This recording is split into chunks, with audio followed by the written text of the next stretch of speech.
Formula ఈ race కేసులో కీలక పరిణామం చోటు చేసుకుంది. ఈ మేరకు దాదాపు 9 నెలల పాటు కేసులో విచారణ జరిపిన ఏసీబీ అధికారులు పూర్తి నివేదికని ఇవాళ ప్రభుత్వానికి అందజేశారు. అదేవిధంగా కేసులో నిందితులుగా ఉన్న వారిపై ఛార్జ్షీట్ దాఖలు చేసేందుకు గవర్నర్ అనుమతి కోసం ప్రభుత్వం దగ్గరకు నివేదిక చేరింది.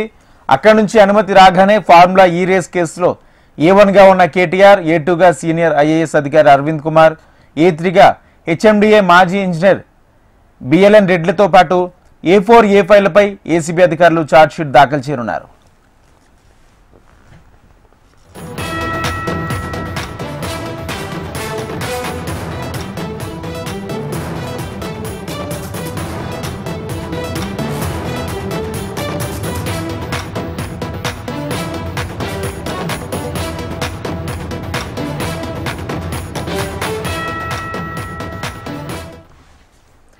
ఫార్ములా ఈ రేస్ కేసులో కీలక పరిణామం చోటు చేసుకుంది.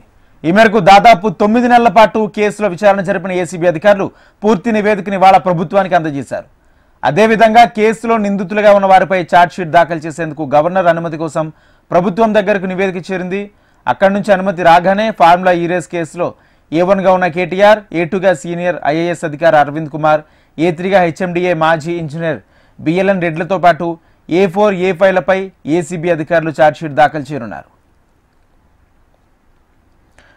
ఇదే అంశానికి సంబంధించి పూర్తి సమాచారం మా హైదరాబాద్ బ్యూరో రమణ అందిస్తారు. రమణ, రాజేంద్ర, అంటే ఈ ఫార్మా ఈ కేసులో కీలక పరిణామాన్ని చూడాలని, ఎందుకంటే ఇన్నాళ్ళు ఏదైతే విచారణ చేశారో విచారణ తర్వాత ఎవరైతే ఈ కేసులో ప్రస్తుతం నిందితులుగా ఆరోపణలు ఎదుర్కొంటున్నారో వారందరినీ కూడా ప్రాసిక్యూట్ చేయడానికి అనుమతి ఇవ్వాలంటూ కూడా ప్రభుత్వాన్ని ఏసీబీ కోరింది. దానిలో భాగంగానే నివేదిక అందించింది.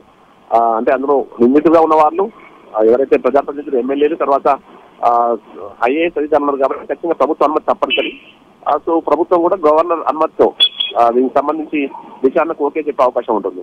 సో అప్పుడు అంటే రిపోర్ట్ ను ప్రభుత్వానికి ఆల్రెడీ సబ్మిట్ చేశారు. ఆ రిపోర్టు గవర్నర్ అనుమతితో ప్రభుత్వం కూడా దానికి ఓకే చెప్తే అప్పుడు ఇక ప్రాసిక్యూషన్ స్టార్ట్ అవుతుంది. ముందు ఎవరైతే A1గా ఉన్న కేటీఆర్ తో పాటు A2గా ఉన్న అరవింద్ కుమార్ దీనిపై ఛార్జ్షీట్ దాఖలు చేసి ఆ తదనంతరం ఈ కేసుకు సంబంధించిన విచారణ కొనసాగిస్తామంటూ కూడా ఏసీబీ చెప్తోంది. చాలా పెద్ద మొత్తంలో ఈ ఫార్మ్ రేస్ కేసు విషయంలో ఎవరైతే ఈ సంస్థకు సంబంధించి, అంటే అది అగ్రిమెంట్ చేసుకున్న సంస్థకు సంబంధించి లాభం చేకూర్చే విధంగా ప్రభుత్వ ఖజానాకి, ప్రభుత్వ ధనానికి నష్టం చేకూర్చే విధంగా ఈ ప్రయత్నం జరిగింది. ఎలాంటి అంటే క్యాపిటల్ సంబంధించినటువంటి సమ్మతి లేకుండానే మొత్తం నిధులు కూడా అక్కడికి సమకూర్చారు. ఇలాంటి ఆరోపణలు చేసిన నేపథ్యంలో వీటికి సంబంధించి ఆల్రెడీ కేటీఆర్ ను 2 సార్లు, అరవింద్ కుమార్ తో పాటు మిగతా నిధులు కూడా ఏసీబీ విచారించింది. సో వీళ్ళందరూ విచారించారు కాబట్టి దాదాపు 9 నెలలుగా ఈ విచారణ కూడా మళ్ళీ కొనసాగుతున్న ఈ పరిస్థితుల్లో ప్రస్తుతం ఖచ్చితంగా ప్రాసిక్యూట్ చేయాల్సిన అవసరం ఉంది కాబట్టి ప్రాసిక్యూట్ చేయడానికి అనుమతి ఇవ్వాలంటూ కూడా ఏసీబీ కోరిన నేపథ్యంలో ప్రభుత్వం కూడా ఈ విచారణకు ఓకే చెప్పే అవకాశం కనిపిస్తోంది.